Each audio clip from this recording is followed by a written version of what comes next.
Lleida Conciencia, el podcast de IRB Lleida.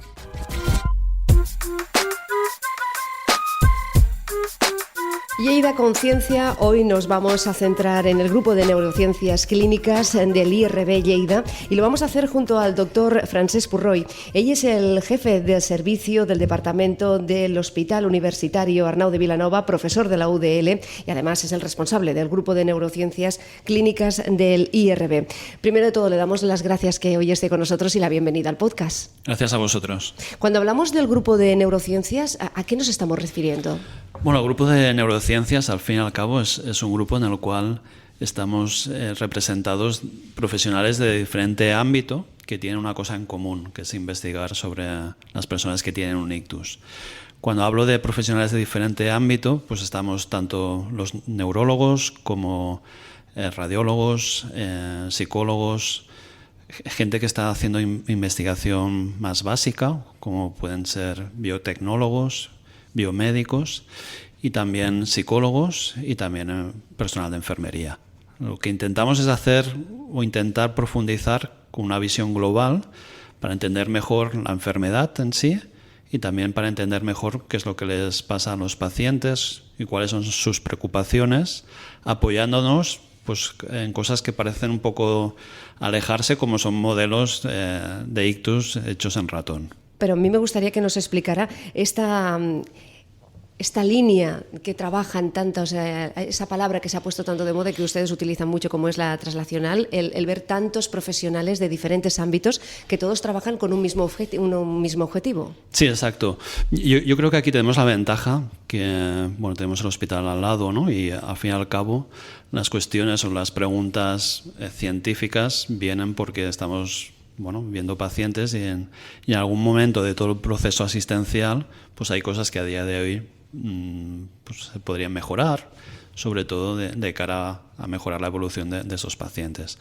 Cuando hablamos de una visión translacional, es que más allá de lo propiamente nuestra especialidad, que sería en este caso la neurología, intentamos hacer modelos que se parezcan a lo que está sucediendo en una persona con modelos animales y además también nosotros ya tenemos una experiencia más o menos dilatada en lo que sería la investigación de biomarcadores en sangre, con la idea un poco de entender que la enfermedad cerebrovascular, ¿no? Lo que son los ictus, tanto los ictus isquémicos como los hemorrágicos, es una patología realmente muy prevalente, con mucha repercusión tanto social como personal como familiar. Y el hecho de que sea una enfermedad tan prevalente quiere decir que estos pacientes son atendidos en diferentes puntos sanitarios, más allá de los hospitales universitarios, ¿no? Nosotros lo que intentamos con estos biomarcadores es, por ejemplo, mejorar el diagnóstico, intentar o lo que nos interesaría es que un paciente, independientemente de donde esté atendido, se pueda conocer con profundidad qué es lo que le está pasando. A día de hoy, lo que es la atención de los pacientes con ictus, tanto ictus isquémicos como ictus hemorrágicos, cuando suceden, ¿no?, a través del 112, estos pacientes van a centros especializados de ictus en algunas ocasiones y en otras ocasiones van a centros no con tanta disponibilidad de exploraciones complementarias porque están más próximos a los pacientes, ¿no? A nosotros nos gustaría con nuestra investigación es que si este paciente va a un hospital más comarcal, pues se pudiese tener información sobre cuál es la causa del ictus, cuánto tiempo lleva el ictus, ¿no? Más o menos a día de hoy sabemos que un 40% de las personas que sufren un ictus realmente no se sabe cuándo ha empezado. Y a día de hoy sí que se disponen de una serie de tratamientos para mejorar la historia natural de estos pacientes, que sí que está muy relacionada con el tiempo de evolución. Una de las líneas de investigación, por ejemplo, es si con análisis de sangre, de forma inmediata, cuando llega al punto de atención de este paciente, pues podemos saber cuánto tiempo lleva y de esta manera encaminar a si ese paciente se puede atender o acabar de hacer el tratamiento en ese hospital que le ha atendido, o bien se tiene que trasladar a otro tipo de hospitales. También dentro de la investigación de biomarcadores, que es simplemente haciendo una analítica, nos gustaría que ya diesen información sobre cuál es, por ejemplo, la etiología, ¿no? Cuál ha sido la causa, para de esta manera ya empezar el tratamiento más adecuado de forma precoz. Hablaremos un poco también de la prevención, si realmente existe o han llegado a esos puntos de prevención, pero ¿qué diferencia hay entre un ictus hemorrágico y isquémico? Básicamente el ictus isquémico es el más frecuente y el que a día de hoy se tiene más disponibilidad de tratamientos. El ictus isquémico está ocasionado por una oclusión de una arteria, es decir, ¿no? Que por culpa de diferentes causas hay un trombo que acaba de tapar, ¿no? De ocluir una arteria. Esto sería el ictus isquémico. El ictus hemorrágico, en cambio, supone el 15% de los ictus y está ocasionado por una rotura, ¿no? Se rompe una arteria y como consecuencia de esa rotura la sangre pues se brolla, ¿no? se ocupa el cerebro, ¿no? Los ictus hemorrágicos no hay tantos disponibilidad de tratamientos, pero sí que es importante también, como con los ictus isquémicos, cuando se detectan, llegar pronto al hospital, ¿eh? Los ictus hemorrágicos a día de hoy se sabe que es muy importante, por ejemplo, una cosa muy sencilla, que es controlar la presión arterial. Al fin y al cabo, ¿no? Cuando una arteria se rompe, la fuerza con la cual esa sangre está fluyendo pues depende de la fuerza del corazón, que al fin y al cabo es la presión arterial, ¿no? Si nosotros, por ejemplo, bajamos la presión arterial, pues sí que conseguimos mejorar el pronóstico de esos pacientes. De hecho, en nuestro grupo también hay una línea de investigación en hemorragias para entender cuál es el pronóstico de estos pacientes en función de cuál ha sido la causa. La mayoría de las hemorragias intracraneales están causadas por el efecto crónico de la presión arterial. También en esta línea de investigación estamos mirando biomarcadores para poder identificar a esos pacientes que tienen más riesgo de hacer una progresión de la hemorragia, ¿no? Que esa hemorragia durante las primeras horas o el primer día crezca de forma desmesurada. Estamos haciendo investigación para intentar identificar cuál es el paciente de más riesgo. Igual en ese paciente pues hacer más hincapié en ese control de la presión arterial con tratamientos, pues por ejemplo, endovenosos, ¿no? Hablábamos de estos dos tipos de ictus, pero dentro de los hemorrágicos isquémicos también debe haber subgrupos, ¿no? Sí, al final lo que es el cerebro pues es complejo, ¿no? Y tiene una red vascular que en función de qué arteria se ocluya, pues aparece una serie de síntomas. También aparece una gravedad diferente, ¿eh? En este sentido, las principales causas de los ictus isquémicos son causas embólicas del corazón, enfermedades del corazón, principalmente consecuencia la causa aterosclerótica. Después tenemos un grupo de pacientes que sufren ictus, en los cuales lo que se afecta más son las arterias más pequeñas del cerebro, y eso sí que está muy ligado con el hecho de tener mal control de la presión arterial o mal control de la diabetes.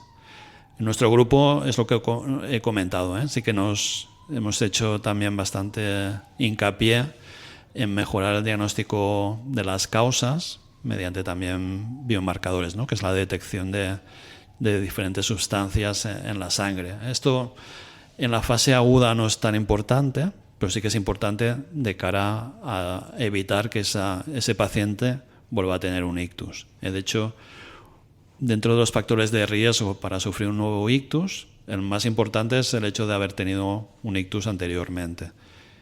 Por lo tanto, sí que es muy importante, a nivel clínico dirigir bien la estrategia terapéutica, ¿no? ¿Qué fármacos tiene que tomar ese paciente para evitar que tenga un nuevo ictus? Doctor Purroy, ¿qué importancia tiene el tiempo? Porque muchas veces se había hablado del código ictus, en el momento que los primeros síntomas se reconocen, ir al hospital más cercano, pero el tiempo, también me hablaba que a veces no se sabe desde cuándo puede empezar un ictus. Exacto, ¿no? Sí que el tiempo es muy importante, ¿no? Y el cerebro es un tipo de órgano que es muy sensible para la isquemia. Hay otros órganos, por ejemplo, el riñón, que resiste bastante bien el hecho de que no tenga aporte sanguíneo durante un periodo más o menos largo. En cambio, el cerebro, de forma casi inmediata, después de una oclusión, ya hay una zona del cerebro que queda dañada. La verdad que durante el nacimiento del código ictus, aquí en el territorio catalán, pues nació más o menos en el 2005. Sí que se hicieron programas encaminados a que la sociedad entendiese que cuando se detectaban una serie de síntomas, principalmente una alteración del habla, una pérdida de fuerza en la mitad del cuerpo, o una alteración de la visión súbita, fuesen enseguida al hospital. En ese momento sabíamos que si ese paciente no llegaba dentro de las primeras 3 horas, por ejemplo, las terapias no eran accesibles. A día de hoy, que casi han pasado 20 años, hemos aprendido más, ¿no?, de los ictus. Hemos sabido que continúa siendo importante el tiempo de evolución de los síntomas. A día de hoy se han hecho estudios que demuestran que se pueden aplicar una serie de terapias. Sobre todo hay 2 tipos de terapias, un tratamiento farmacológico, que lo que hace es deshacer el trombo, y un tratamiento mecánico, que es la extracción del trombo. Con el tratamiento farmacológico se sabe que es seguro tratar a los pacientes dentro de las 4 horas y media, y con lo que es la extracción dentro de las primeras 6 horas. Recientemente, y esto sí que ha cambiado, ¿no?, el paradigma del tratamiento de estos pacientes, se han realizado estudios que han demostrado que en esos pacientes que no se sabe cuál es el tiempo de evolución de los síntomas, que a día de hoy más o menos es un 40% de los pacientes, si se hace un tipo de TAC o resonancia, en nuestro medio se está apostando más por el TAC, que se dice multiparamétrico, que da información no solo de cómo está el parénquima cerebral, ¿no?, el cerebro, en el momento que se atiende al paciente, sino de cómo está perfundido ese cerebro. Podemos seleccionar pacientes que llevan tiempos de evoluciones superiores a las 6 horas, o que no se sabe cuándo ha empezado, y de hecho a día de hoy la activación del código ictus es dentro de las primeras 24 horas de la aparición de los síntomas. Yo creo que sí que es un dato relevante, ¿no? Y esta par de décadas de investigación mundial pues ha hecho que a día de hoy se sepa que hay pacientes que incluso más allá de las 6 horas todavía pueden recibir tratamientos. Doctor, ¿qué es más importante? ¿La edad o el haberse cuidado y tener un cuerpo preparado para una enfermedad de estas características? A día de hoy lo que se sabe que la edad no importa tanto, ¿no? En los primeros estudios se limitaba mucho la edad, se limitaba la edad por ejemplo, hasta los 80 años. Hoy se sabe que es seguro y además es eficaz aplicar estos tratamientos a cualquier tipo de edad, tanto edades superiores, ¿no?, longevas, como también en niños, ¿no? Aunque sea una enfermedad que se haya clasificado como rara, los ictus en niños, sí que en ocasiones, de forma excepcional, enfermedades, por ejemplo, alteraciones de la coagulación o enfermedades cardíacas pueden ocasionar ictus en edades pediátricas, ¿no? Aquí esto nos llevaría a otro podcast, porque aquí en el IRB Lleida estáis estudiando precisamente el ictus infantil. Exacto, ¿no? Dentro del grupo hay una línea, ¿no?, que está haciendo Gloria Arquea sobre el ictus pediátrico, ¿no? Es una enfermedad rara, afortunadamente, ¿no?, para la sociedad, pero sí que se puede beneficiar de todo el estudio que se ha desarrollado en la edad adulta. Dentro de vuestro grupo estudiáis estos accidentes cardiovasculares, la alteración de la memoria y qué papel juega también la enfermedad como es la del Alzheimer, que se ha publicado recientemente que puede haber una mejora, un estudio que evoluciona, hay un fármaco que puede ayudar a la evolución de la enfermedad. Exacto. Nosotros lo que nos hemos dado cuenta, de hecho, en la práctica clínica diaria, es que muchas veces hay pacientes que por su ictus pues no están demasiado discapacitados a nivel motor, pero sí que cuando se atienden en las consultas, pues muchas veces o el propio paciente o la familia aqueja que ese paciente, desde que ha tenido el ictus, pues está más deprimido, está más apático, y en otros casos que tiene una alteración de la memoria, ¿no? Entonces sí que estamos desarrollando estudios intentando profundizar sobre estos temas, ¿no?, que muchas veces en la práctica asistencial pues quedan un poquitín de lado. Y en este sentido sí que hemos visto que más o menos 1/3 de los pacientes con un ictus, incluso con un ictus minor, tienen alteraciones afectivas, ¿no? ¿Qué es un ictus minor? Sería un ictus que no causa demasiada discapacidad. Sería una persona que... ¿Un transitorio podría ser? Puede ser un transitorio, puede ser un paciente que tiene algún tipo de síntoma, pero que le es completamente independiente para su vida diaria. Y en esos pacientes sí que hemos visto que hay en 1 de cada 3 pueden tener alteraciones afectivas, ¿no? Depresión, que al cabo de un año suele mejorar. También pueden tener apatía. Apatía es aquella sensación de cansancio, pero sobre todo de no tener ganas de iniciar ningún tipo de actividad. Y eso es más complejo de controlar. Y también hemos visto que un 20% de los pacientes, sobre todo aquellos pacientes en los cuales hay una afectación de un territorio concreto del cerebro, que sobre todo es el lóbulo temporal, que tienen alteraciones a la memoria, que en algunos casos se asemejan a las alteraciones a la memoria que tienen los pacientes con Alzheimer, y en otros casos tienen una alteración cognitiva de la memoria o de la capacidad de hacer acciones complejas, que es un poquitín diferente. Y en este sentido sí que hay una hipótesis, ¿no?, que puede ligar lo que sería la enfermedad de Alzheimer o el hecho de que esos pacientes con una base fisiopatológica semejante a la enfermedad de Alzheimer, después del ictus, aparezcan los síntomas, ¿no? La hipótesis es que, de alguna manera u otra, el hecho de que haya un ictus, aparte de la lesión propia, ¿no?, que se ve, ¿no?, que el cerebro queda dañado, también hay una serie de mecanismos que quedan deteriorados, principalmente los mecanismos que evitan el depósito de una sustancia que es el beta-amiloide. Y esto ya un poco ligado con los estudios que han salido publicados. Los estudios que han salido publicados lo que demuestran es que fármacos con un diseño en forma de anticuerpos monoclonales contra esta sustancia que se deposita en los pacientes con enfermedad de Alzheimer, pues realmente parece que en fases iniciales pueden mejorar, ¿no?, la evolución de estos pacientes. Nuestra hipótesis es que aquellos pacientes que tienen un ictus, muchas veces cuando aparece este primer ictus, no quiere decir que sea el primero, sino que uno en la resonancia o en el TAC ya ve lesiones antiguas. Y seguramente estas lesiones antiguas que provocan una disfunción de lo que sería la unidad neurovascular propician lo que sería el depósito del beta-amiloide. Y por eso, a veces, después de un ictus de poco volumen, sí que comienzan a aparecer los síntomas de alteración de la memoria. Que sumado a todo lo que se lleva, claro, Exacto, es complicado. Es un poco ir sumando, ¿no?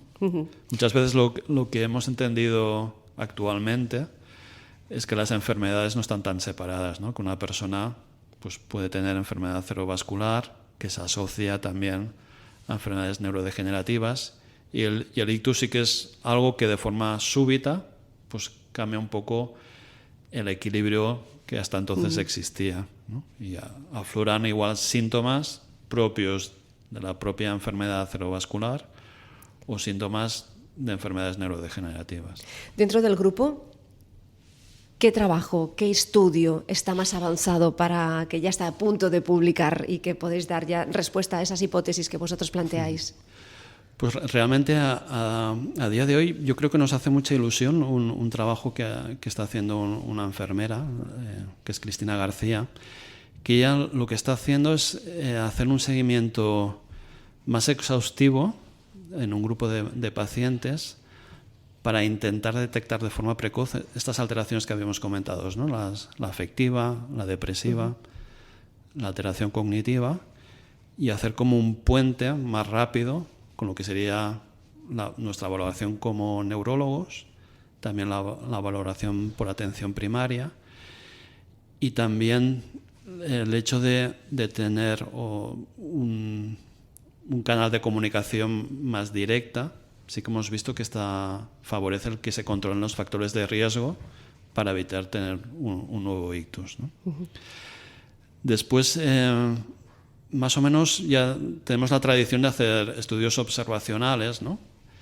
Y bueno, el grupo empezó a hacer actividad en 2006, con lo cual tenemos la suerte de haber seguido un grupo de pacientes durante muchos años.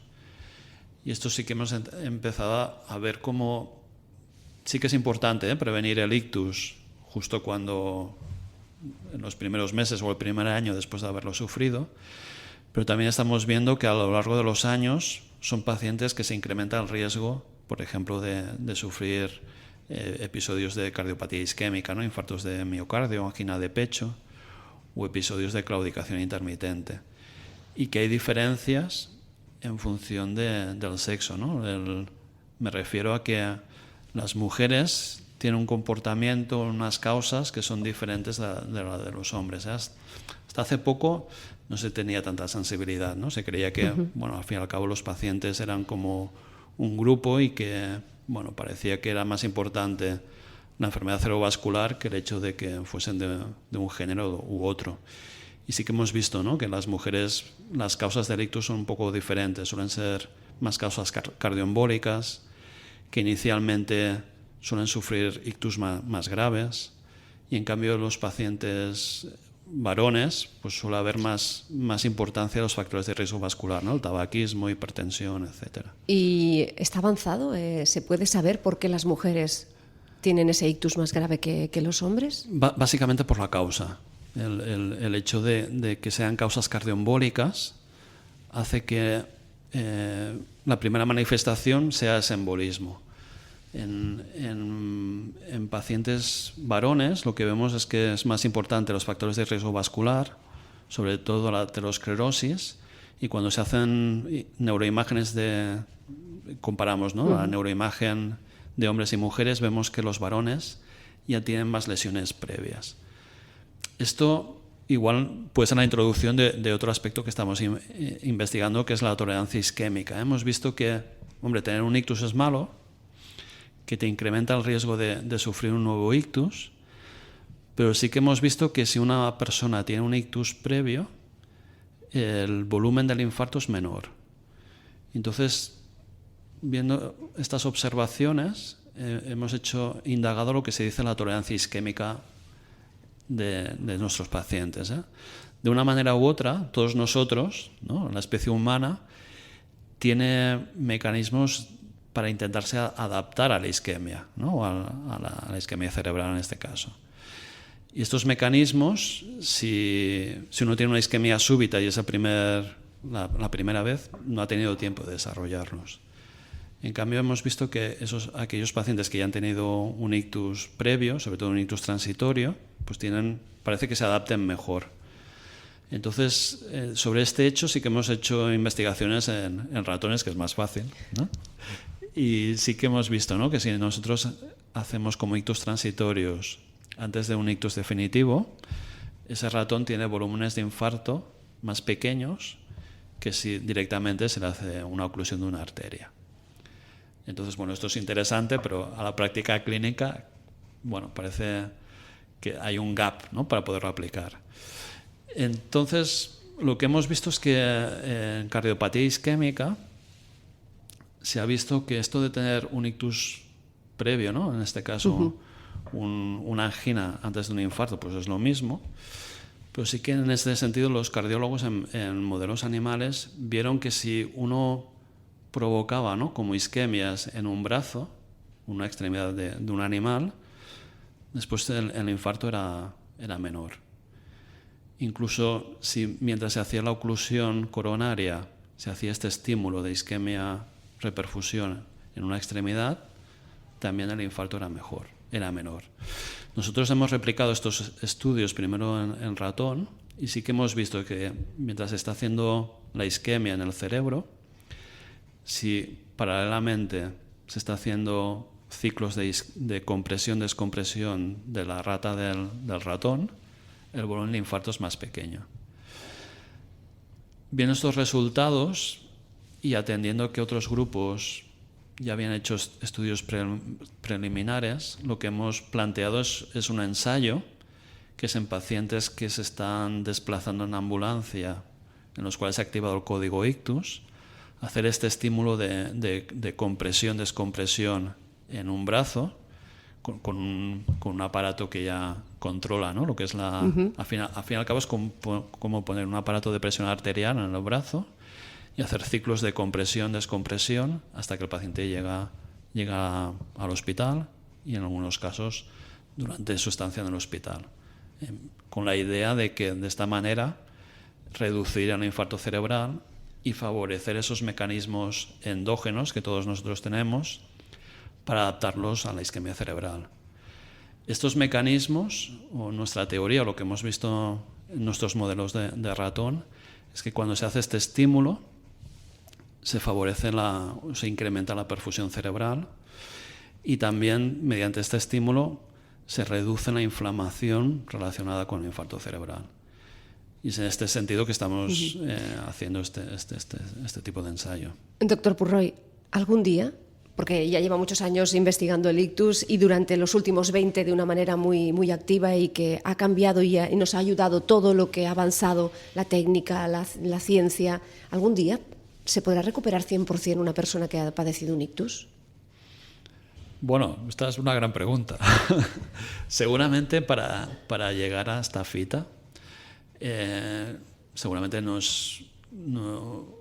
solo nos podemos fundamentar en el hecho de abrir esa arteria que está cerrada, ¿no? Sino que lo que es importante es que una vez se abre esa arteria, intentar descubrir mecanismos, ¿no? Uno es este que hemos comentado, la tolerancia isquémica remoto, o fármacos neuroprotectores, ¿no? Para que ese cerebro realmente aguante mejor la isquemia, ¿no? Igual son fármacos que ya se podrían utilizar ya en la ambulancia, y fármacos que cuando llega el paciente al hospital, neuroprotectores para que ese parénquima, por un lado, aguante mejor la isquemia hasta que esa arteria se pueda recanalizar, y que una vez se recanaliza, también el hecho de que de repente entre sangre de forma desbordada también es deleterio para el cerebro, ¿no?